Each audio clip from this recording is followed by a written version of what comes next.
अगर आपका बजट कम है और आप सस्ते में एक इंटरनेशनल ट्रिप करना चाहते हैं तो ये वीडियो आपके लिए है। इस वीडियो में मैं आपको बताऊंगा ऐसे 5 कंट्री जहां के लिए इंडिया से फ्लाइट भी सस्ती है, वीजा भी इजी है और रहना खाना भी सस्ता है। और इनमें से एक कंट्री ऐसा है जहां पे आप बजट में लग्जरी स्टे कर सकते हो। वैसे जब भी इंटरनेशनल ट्रिप की बात आती है तो हमारे मन में बहुत बड़ा पहाड़ खड़ा हो जाता है बजट का, क्योंकि हमको लगता है कि इंटरनेशनल ट्रिप पॉसिबल नहीं है जिसके लिए बहुत ज्यादा बजट लगता है। लेकिन एक्चुअल में ऐसा नहीं है, आप कम बजट में भी एक अच्छे से अच्छी इंटरनेशनल ट्रिप कर सकते हो और इस वीडियो में यही मैं आपको बताऊंगा। तो 5 कंट्री में से पहले कंट्री की बात करते हैं तो फर्स्ट कंट्री है वियतनाम। वियतनाम के बारे में आपने मोस्टली हिस्ट्री में सुना होगा, वियतनाम वॉर के बारे में, लेकिन ज्यादातर लोगों को वियतनाम की ब्यूटी के बारे में नहीं पता है। 1950 के बाद वियतनाम में जो बदलाव हुआ है वो ट्रिमेंडस है। अभी के टाइम में ये कंट्री एक बहुत खूबसूरत कंट्री बन चुका है। रिसेंटली मैं गया था वियतनाम के सिटी हो ची मिन सिटी में, जो कि एक बहुत ही खूबसूरत सिटी है जिसको साइगोन भी बोलते हैं। ये वियतनाम के नॉर्थ में है और आप यहाँ जाओगे तो आपको लगेगा नहीं कि आप कोई डेवलपिंग कंट्री में आए हो। इवन एक स्टडी के हिसाब से यहाँ सबसे ज्यादा मिलेनियर्स रहते हैं। तो हो ची मिन सिटी आप प्लान कर सकते हो वियतनाम में। इसके अलावा वहां पर हनोई और बहुत सारे आइलैंड्स भी है जहां आप जा सकते हो, और एक बहुत फेमस आइलैंड जिसका नाम है हालोंग बे। इंडिया से वियतनाम की फ्लाइट की बात करें तो आपको 20 से 25 हजार रुपए में रिटर्न फ्लाइट मिल जाएगी। आप इसको कम और ज्यादा भी समझ सकते हो। और वीजा भी अप्लाई करना आसान है। आपको वियतनाम की एम्बेसी की ऑफिशियल वेबसाइट पे जाके आप $20 to $25 देकर ऑनलाइन ई वीजा ले सकते हो, तो मतलब इंडिया के 2000 रुपीज। और रहने की अगर बात करें तो वियतनाम चूंकि एक एशियन कंट्री है तो सभी एशियन कंट्री बहुत ज्यादा सस्ते हैं रहने के मामले में। तो यहाँ पर आपको 500 रुपए से लेके 5000 रुपए तक के होटल अच्छे से मिल सकती है। 500 रुपए में आप हॉस्टल में रह सकते। अगर आप सोलो ट्रैवलर हो या फिर फ्रेंड्स के साथ जा रहे हो तो आप हॉस्टल में स्टे कर सकते हो, जो कि बहुत सस्ता पड़ेगा। खाने वगैरह के बारे में भी अगर बात करें तो यहाँ पे खाने की बहुत सारी वैरायटीज है। आप वियतनामीज फूड ट्राई कर सकते हो और यहाँ की कॉफी तो फेमस है ही। उसके बाद सेकंड कंट्री आता है थाईलैंड। वैसे तो थाईलैंड को लोगों ने बदनाम करके रखा है गलत नाम के लिए, लेकिन अगर एक्चुअल में आप थाईलैंड की नेचुरल ब्यूटी देखोगे तो वहाँ के आइलैंड्स आपका दिल जीत लेंगे। थाईलैंड में स्पेसिफिकली फुकेट आइलैंड की अगर बात करें तो ये बहुत ज्यादा खूबसूरत है। आप फीफी आइलैंड्स विजिट कर सकते हो जहाँ पे आपको क्लियर क्रिस्टल पानी मिल जाएगा, ऐसा ओशियन का पानी जो आपने पहले कभी नहीं देखा। आइदर आप स्पेसिफिकली फुकेट की ट्रिप प्लान कर सकते हो या फिर पूरे थाईलैंड की। अगेन फ्लाइट्स की बात करें तो इंडिया से आपको फ्लाइट सस्ते में मिल जाएगी थाईलैंड के लिए। 20,000 में आने जाने का टिकट कंसिडर कर सकते हो, कम या ज्यादा भी रह सकता है। अगर आप ऐसे सीजन में जा रहे हो जो कि कोई फेस्टिवल वाला सीजन नहीं है, तो सस्ते में इंडिया से फ्लाइट मिल जाएगी। यहाँ एक ट्रिक मैं आपको बताना चाहूंगा, चूंकि ये कंट्री बे ऑफ बंगाल की तरफ आता है तो वहां से नजदीक जितने भी सिटीज है अगर आप वहां से फ्लाइट लेते हो तो आपको सस्ता पड़ेगा, जैसे कि कोलकाता, हैदराबाद, चेन्नई वगैरह। और अगर थाईलैंड के वीजा की बात करें तो थाईलैंड का वीजा भी ऑन अराइवल है इंडियंस के लिए। आप बिना वीजा लिए के आप जा सकते हो, आपको वहां जाकर आपके पासपोर्ट पे स्टैंप मिल जाएगा। रहने की बात करें तो अगेन मैंने 500 to 1000 रुपीज पर डे के हॉस्टल में मैंने स्टे किया था। अगर आप होटल भी बुक करते हैं तो आपको बहुत ज्यादा सस्ता पड़ेगा और पब्लिक ट्रांसपोर्ट भी बहुत ज्यादा सस्ता है। खाने के मामले में बात करें तो ये एक टूरिस्ट डेस्टिनेशन है, तो यहाँ पर आपको वैरायटी के खाने मिल जाएंगे, वेज और नॉन वेज और सस्ते में। अब बात करते हैं थर्ड कंट्री की। तो थर्ड कंट्री में आता है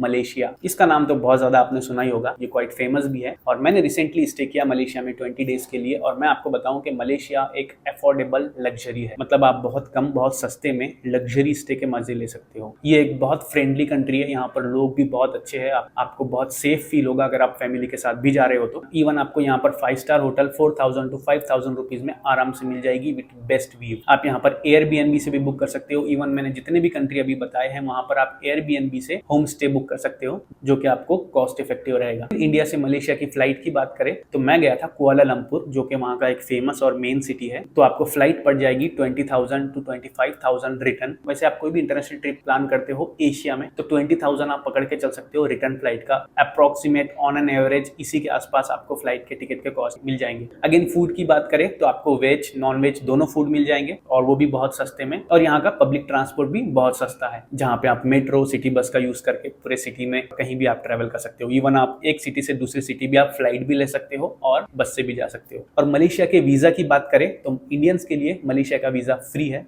आपको फ्लाइट पकड़ना है और मलेशिया पहुंच जाना है वहां के कुआलालंपुर सिटी में और आपके पासपोर्ट पे स्टैंप लग जाएगा। तो अब बारी है फोर्थ कंट्री की और फोर्थ कंट्री है यूएई। यूएई में स्पेसिफिकली दुबई। आपको लग रहा होगा कि ये बहुत ज्यादा एक महंगा कंट्री है, लेकिन ऐसा नहीं है। इंडीड ये एक महंगा कंट्री है, लेकिन अगर आप एज अ टूरिस्ट जाते हो तो आप बहुत सस्ते में बहुत कम में आप एक्सप्लोर कर सकते हो दुबई। अगेन अगर दुबई के आने जाने की फ्लाइट की बात करें इंडिया से तो ये आपको 20,000 या उससे कम में भी मिल जाएगी। डिपेंड करता है कि आप ईयर के कौन से टाइम में जा रहे हो। और अगर रहने की बात करें तो आपको बहुत सस्ते में वहां पर हॉस्टल्स मिल जाएंगे। अगर आप लग्जरी होटल्स भी बुक करते हो तो वो भी आपको एक सस्ते में मिल सकते हैं। तो कुछ चीजें जो वहां पर बहुत ज्यादा महंगे हैं वो है वहां की टैक्सीज और कुछ ऐसे टूरिस्ट प्लेसेस जो कि एक आर्टिफिशियली बनाए हुए हैं। लेकिन अगर खाने की बात करें, ये एक कॉस्ट इफेक्टिव ऑप्शन हो सकता है आपके लिए। आप खाने में फास्ट फूड खा सकते हो। अगर आप बहुत ज्यादा दिन के लिए नहीं जा रहे हो तो आपको सस्ता पड़ेगा। और वहां पर बहुत सारे इंडियन रेस्टोरेंट्स भी है। लेकिन मैंने ये गौर किया है कि जो भी कंट्री दूसरे कंट्री में जाते हो तो वहां पर इंडियन रेस्टोरेंट्स काफी महंगे होते हैं। तो मेक श्योर करना कि आप इंडियन रेस्टोरेंट्स में ना खाएं, आप नॉर्मली दूसरे रेस्टोरेंट्स या स्ट्रीट फूड का आप मजा ले सकते हो। दुबई में अगर पब्लिक ट्रांसपोर्ट की बात करें तो आप मेट्रो का यूज कर सकते हो, जो कि बहुत ज्यादा महंगा नहीं है और बहुत ज्यादा सस्ता नहीं है। तो मतलब मिड रेंज में आप बोल सकते हो। अगर आप एक से ज्यादा लोग, बहुत सारे लोग हो तो आप वहां पे टैक्सी यूज कर सकते हो। अगर आप मेट्रो का पास ले लेते हो तो आपको काफी सस्ता पड़ेगा। और वीजा की बात करें तो आपको वीजा एडवांस में अप्लाई करना होता है किसी एजेंट के थ्रू। तो मैं मेरा वीजा अकबर ट्रैवल से अप्लाई करता हूँ, जिनका बहुत बड़ा ऑफिस मुंबई में है। तो कुछ 6 to 7,000 रुपीज में आपको वीजा मिल जाएगा। दुबई में घूमने फिरने की बात करें तो आप वहाँ की एक बस से दुबई के पूरे टूरिस्ट डेस्टिनेशन का मजा ले सकते हो। इवन आप जो भी कंट्री में जा रहे हो तो वहाँ के मेजर सिटी में आपको टूरिस्ट बस मिल जाएगी, जैसे कि मुंबई में मुंबई दर्शन होती है। अब बात करते हैं फिफ्थ कंट्री। तो फिफ्थ कंट्री मेरे लिस्ट में है फिलीपींस। ये एक अंडररेटेड कंट्री है लेकिन बहुत ही खूबसूरत कंट्री है। अगेन अगर फ्लाइट की बात करें तो 20,000 से 25,000 रुपए में आप रिटर्न फ्लाइट टिकट्स कंसिडर कर सकते हैं। कम भी, ज्यादा भी हो सकता है, कम भी हो सकता है। और अगर वीजा की बात करें तो 3600 रुपीज आपको लगेंगे। आपको ऑनलाइन उनकी एम्बेसी की वेबसाइट पर जाके वीजा अप्लाई करना पड़ेगा और आपको एक ऑनलाइन ई वीजा मिल जाएगा। लेकिन ये रिकमेंडेड है कि आप वीजा हमेशा एडवांस में अप्लाई करें, मतलब 15 दिन पहले या फिर 1 महीना पहले ही वीजा अप्लाई करें। वैसे फिलीपींस एक एशियन कंट्री है तो यहाँ पर खाना आपको सस्ता ही मिल जाएगा। अगर आप कम दिन के लिए जा रहे हो तो आप मोस्टली फास्ट फूड पे रिलाई कर सकते हो। और फिलीपींस के सबसे खास बात यहाँ के आइलैंड्स है। कुछ आइलैंड्स के नाम है सियारगांव, एल नीडो,